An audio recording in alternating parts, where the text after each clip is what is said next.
Hermanos, el Señor les bendiga. Amén. Por favor, tome su Biblia y ubíquese en el Evangelio según San Mateo, capítulo 10.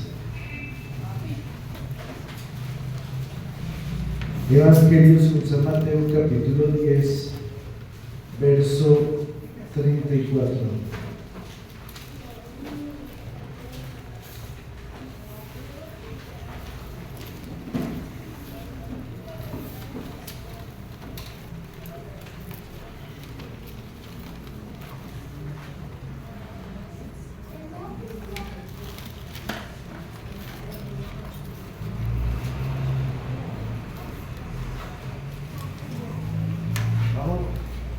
Vamos a leer antifonalmente. Yo leo un verso, ustedes leen el siguiente y terminamos todos juntos en el verso 39.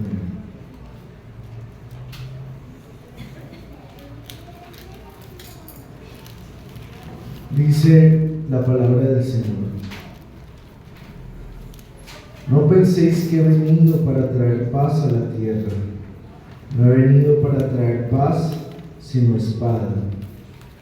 Porque he venido para poner en disensión al hombre contra su padre, a la hija contra su madre, y a la nuera contra su suegra. Y los enemigos del hombre serán los de su casa. El que ama a padre o madre más que a mí, no es digno de mí. El que ama a hijo o a hija más que a mí, no es digno de mí. Y el que no toma su cruz y sigue en pos de mí, no es digno de mí. Todos. El que haya su vida, la perderá. Y el que pierde su vida por causa de mí, la hallará. Amén. Vamos a orar. Padre, en el nombre de Jesús te damos gracias, Señor, por tu palabra. Gracias por la oportunidad que nos das de meditarla, porque nos eres propicio a través de ella. Por favor, rogamos, permite que sea expuesta apropiadamente según el propósito de tu voluntad. Concede, según tu gracia, que todos seamos edificados por medio de ella, que tu luz llegue a nuestro corazón de tal manera que podamos afirmar nuestros pasos en ti, que podamos, Señor, enderezar nuestro camino y caminar de la mano de Cristo. Por favor, perdona mi incapacidad y ayúdame, Señor, para ser fiel a ti, de manera que todos juntos seamos edificados para la gloria de tu nombre. En tus manos nos encomendamos con acciones de gracias por medio de Jesucristo nuestro Señor. Amén y amén. El título de esta enseñanza es Los que no son dignos de Cristo y del reino de los cielos. Los que no son dignos de Cristo y del reino de los cielos. Si usted recuerda, hace 8 y hace 15 días meditábamos acerca de la seguridad que debíamos y que debemos tener en Cristo. Una seguridad que debe darnos la fuerza para hablar abiertamente del Evangelio. Esa seguridad que debe tener cada creyente, que no solo confía, sino que ha depositado toda su fe en Jesucristo. Pero evidentemente, en la continuación del discurso del Señor, nos damos cuenta que había un riesgo más, había una circunstancia más que no podía quedar de lado en medio de las advertencias para aquellos que iban a manifestar el reino de los cielos, para aquellos que iban a ser los instrumentos de Dios para llevar el mensaje del Evangelio. Y es ahí donde entra nuestro texto, un texto que por demás no será fácil para algunos, porque representa un desafío no solo para su fe, sino también para sus relaciones familiares. Y eso hace que surja una pregunta que necesitemos considerar, y es: ¿cuál es la razón por la que nuestro Señor presenta una situación que pone en enemistad al hombre con su familia o sus seres queridos?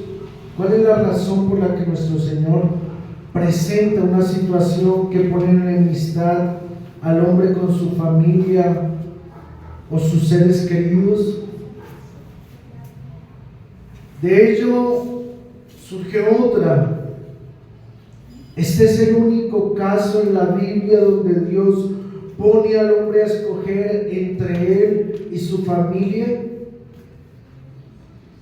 ¿Es Jesucristo aquel que está innovando, poniendo al hombre a elegir entre las personas que ama y él? Podemos encontrar en la Biblia que no es así. Vemos en Éxodo 32 cómo Moisés, después de ver que el pueblo estaba desenfrenado, se puso a la puerta del campamento y dijo: ¿quién está por Jehová? Júntese conmigo. Y se juntaron con él todos los hijos de Leví. Y él les dijo: así ha dicho Jehová, el Dios de Israel: poned cada uno su espada sobre su muslo y pasad y volved de puerta a puerta por el campamento y matad cada uno a su hermano y a su amigo y a su pariente. Y los hijos de Leví lo hicieron conforme al dicho de Moisés. Y cayeron del pueblo en aquel día como 3,000 hombres. Entonces Moisés dijo: hoy os habéis consagrado a Jehová, pues cada uno se ha consagrado en su hijo y en su hermano, para que él dé bendición hoy sobre vosotros. No es la única vez que se menciona allí.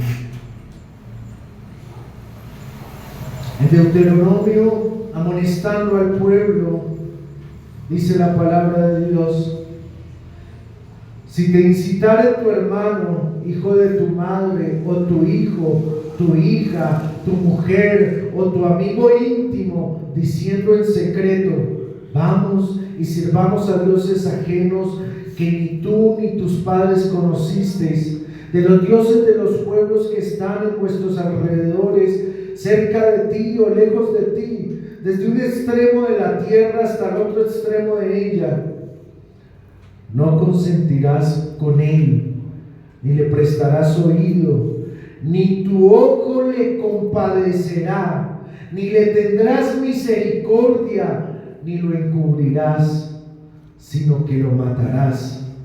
Tu mano se alzará primero sobre él para matarle, y después la mano de todo el pueblo. Le apedrearás hasta que muera, por cuanto procuró apartarte de Jehová tu Dios, que te sacó de tierra de Egipto, de casa de servidumbre, para que todo Israel oiga y tema, y no vuelva a hacer en medio de ti cosa semejante a esta. Parece ser que en el Antiguo Testamento no es menos firme la amonestación, de tal manera que según el texto de Éxodo, cada uno se santificó en su pariente. ¿Cómo lo hizo? Matándolo. Tenemos en estos pasajes la evidencia de que la solicitud del Señor no era novedosa, y de hecho vemos que era necesaria a causa de la rebeldía constante del pueblo. Era tan así su rebeldía que luego encontramos a Josué diciendo: y os di la tierra por la cual nada trabajasteis, y las ciudades que no edificasteis, en las cuales moráis, y de las viñas y olivares que no plantasteis, coméis. Ahora pues temed a Jehová y servidle con integridad y en verdad, y quitad de entre vosotros los dioses a los cuales sirvieron vuestros padres al otro lado del río y en Egipto, y servid a Jehová.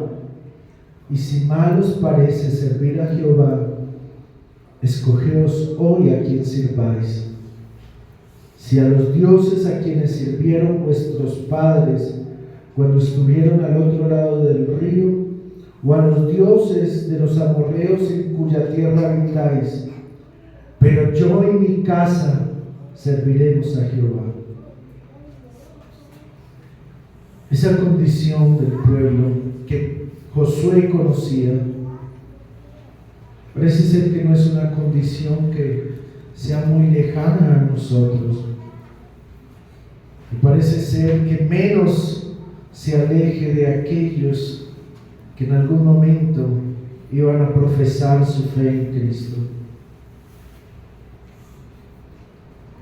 Pero los creyentes del Nuevo Testamento necesitaban esta misma advertencia.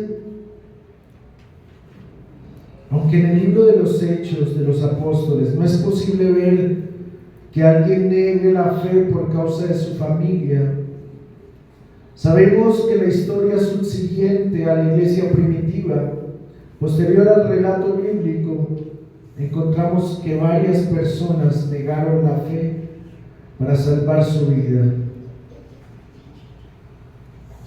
Y cito un texto: durante 300 años, la iglesia en el Imperio Romano sufrió innumerables olas de persecución y opresión, hasta que el emperador Constantino decidió adoptar el cristianismo como religión oficial en el año 313 después de Cristo. Los primeros días de sufrimiento fueron esporádicos y localizados, pero después del incendio de Roma en el año 64 después de Cristo, el emperador Nerón hizo de los cristianos el chivo expiatorio para la tragedia, y la opresión se extendió. Aquellos que profesaban el cristianismo eran bárbaramente torturados y quemados. Era el comienzo de la persecución por todo el imperio, que acabó por alcanzar la iglesia en todos los rincones. Como consecuencia, gran parte del Nuevo Testamento fue escrito en la prisión. En el siglo II, el autor anónimo de la carta a Diogneto mostraba la persecución como parte integral de la experiencia cristiana. Él escribió, refiriéndose a los cristianos, que ellos aman a todos, pero son perseguidos por todos. Son desconocidos y condenados, reciben la pena de muerte y ganan la vida. Cierro el comentario. La iglesia primitiva tuvo un rápido crecimiento y sufrió repetidos periodos de persecución. Dice otro: si el río Tigris llega a las paredes, si el río Nilo no cubre los campos, si el cielo no se mueve, si la tierra lo hace, si hay hambre, si hay plaga, el grito es rápido. Los cristianos a los leones, escribió Tertuliano, sobre los cristianos, pues eran apuntados como culpables por todo lo que ocurría de mal en el Imperio Romano.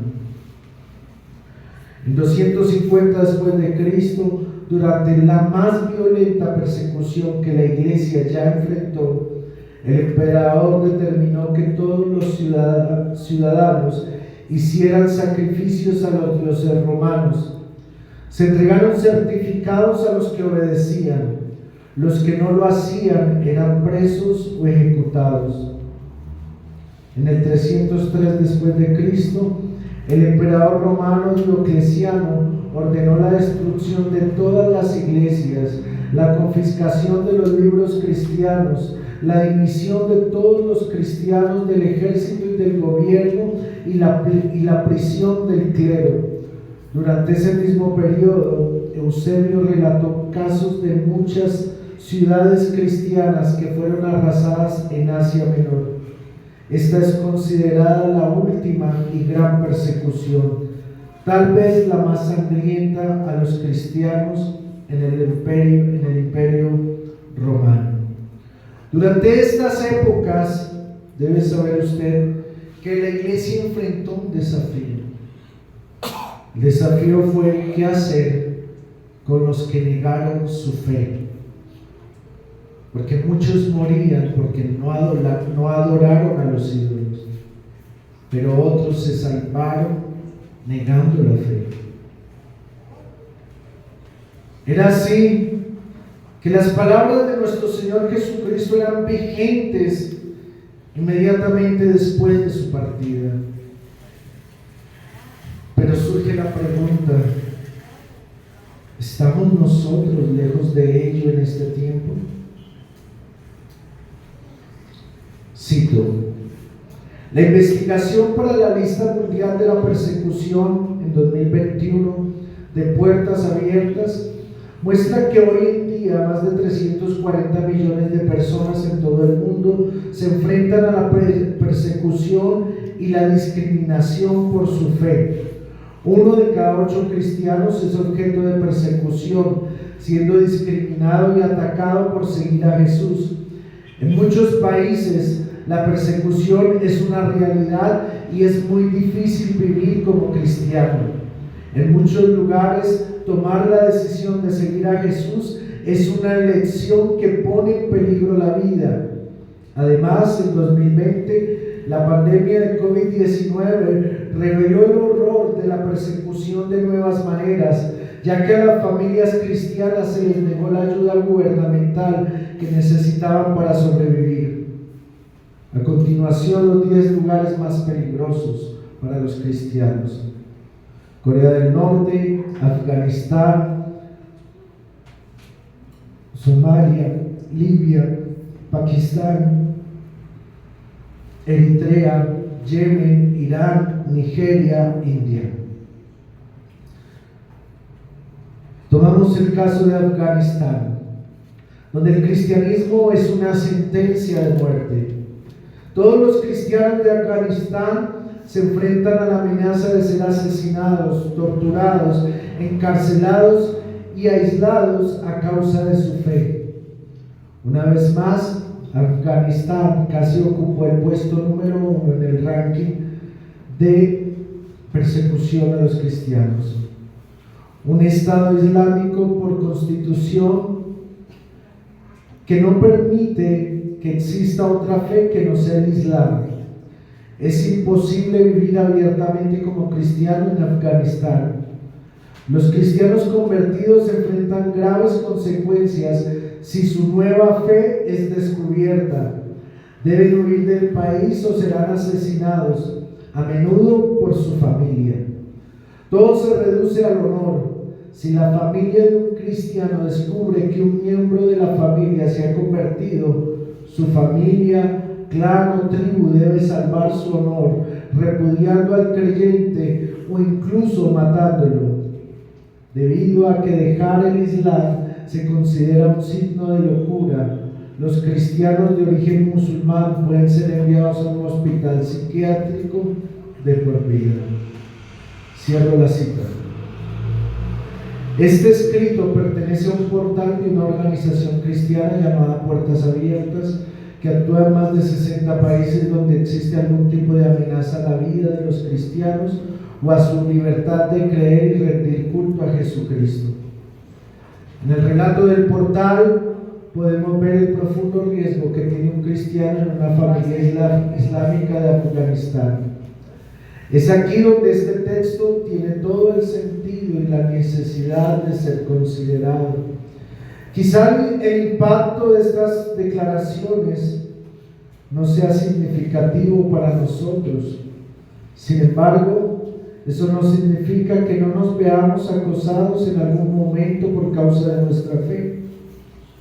Entonces, queridos hermanos y amigos, podemos comprobar la necesidad y vigencia de este texto de la Escritura, no solo por lo que hemos revisado en el Antiguo Testamento, no solo porque lo hemos visto en el desarrollo de la Iglesia, sino porque aún hoy se sigue dando la persecución. Por esto mismo necesitamos tener en cuenta de qué manera debemos prepararnos para mantener nuestra fe, aun cuando esté presente el tener que escoger entre nuestra familia o un ser querido y Jesucristo. Esta lamentable realidad parece ajena a muchos. Los que profesamos en esta parte del mundo la cristiandad no entendemos lo que significa el valor del Evangelio. Lamentablemente, lo recibimos de una forma tan laxa que no somos conscientes de que muchos por causa de esta fe mueren diariamente. No somos conscientes de que muchos por causa de esta fe hacen hasta lo imposible por poder reunirse, por poder tener un espacio donde estar con otros cristianos. Y a causa de eso menospreciamos el precioso regalo del Evangelio y lo tomamos como cualquier cosa, algo como que así como se recibe se puede dejar en cualquier momento. Pero tenemos que ser conscientes de que la oportunidad que tenemos debe llevarnos a afirmar nuestra fe, a determinar nuestra vida en Cristo, a saber que esta preciosa fe es un regalo que debe guardarse como un tesoro por encima de todo lo demás. Por eso, veamos algunos elementos que han de ayudarnos a sostener nuestra fe en medio de nuestra familia y de todo lo que nos rodea. Lo primero que vemos en el versículo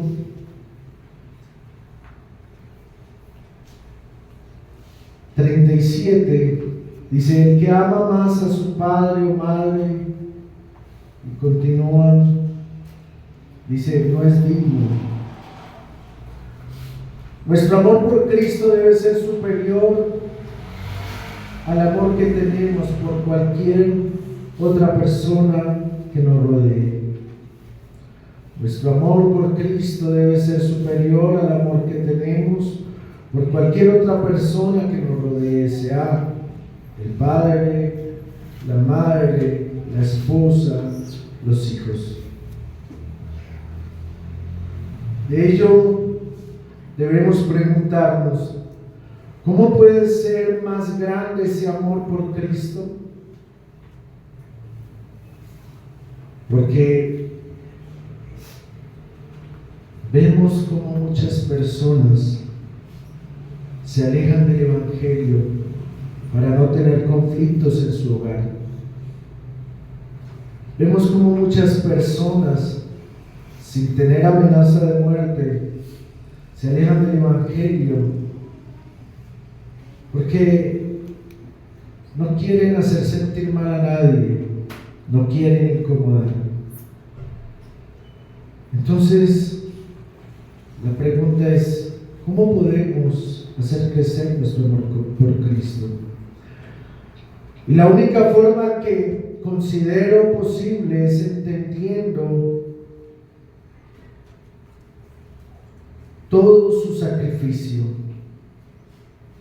Solo aquel que entiende apropiadamente la obra de Cristo puede amarlo de tal manera que es capaz de renunciar a cualquier otro amor. La Biblia lo explica así: haya pues en vosotros este sentir que hubo también en Cristo Jesús, el cual siendo en forma de Dios no estimó el ser igual a Dios como cosa que aferrarse, sino que se despojó a sí mismo, tomando forma de siervo, hecho semejante a los hombres, y estando en la condición de hombre, se humilló a sí mismo, haciéndose obediente hasta la muerte, y muerte de cruz. Siendo Dios, no se aferró a su posición, se despojó a sí mismo, tomando forma de siervo, haciéndose semejante a los hombres, y como hombre se humilló, haciéndose obediente hasta la muerte y muerte de cruz.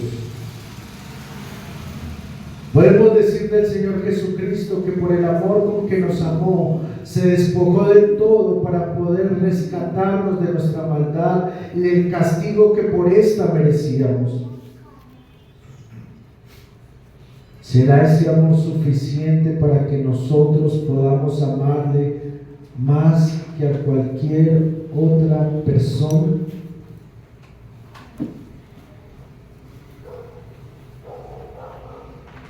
Nuevamente, podemos decir del Señor Jesucristo que por el amor con que nos amó, se despojó de todo para poder rescatarnos de nuestra maldad y del castigo que por esta merecíamos.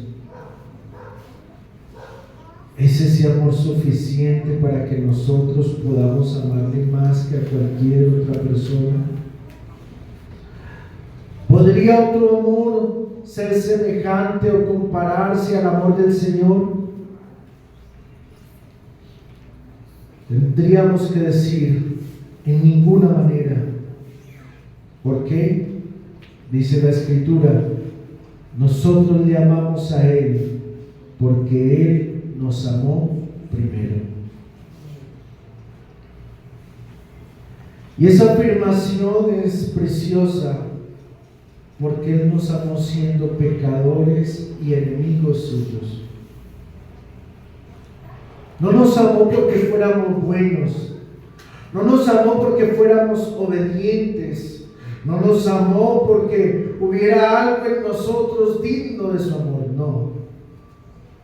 Nos amó porque le plació, porque de su propio deseo quiso amarnos. No nos amó porque fuéramos lo mejor. De hecho, dice la Escritura que de lo vil y menospreciado tomó Dios. Entonces ese amor fue porque a Él le plació dárnoslo sin merecerlo, sin buscarlo, sin desearlo. Entonces, ¿cómo podemos mostrar ese desarrollo del amor por Cristo?